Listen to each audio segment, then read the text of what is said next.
After encountering the Cloud Save Error 2025 in League of Legends, follow these steps to resolve the issue and get back to playing. Step 1. Restart your computer. Sometimes, a simple restart can resolve temporary issues. Close League of Legends and any related applications, then restart your computer to refresh the system. Step 2. Check internet connection. Ensure that your internet connection is stable.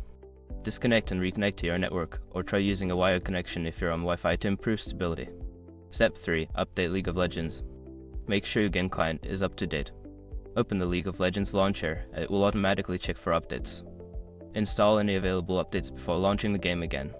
Step 4. Repair game files. Use the built-in repair tool to fix any corrupted files. Open the League of Legends launcher, click on the gear icon, and select Initiate for repair. This process may take some time but can resolve various issues. Step 5. Contact support. If the error persists after trying the above steps, reach out to Riot Games support. Provide them with details about the error and any troubleshooting steps you've already taken for further assistance. Following these steps should help you resolve the Cloud Save error and get back to enjoying League of Legends. If problems continue, don't hesitate to seek help from the community or support team.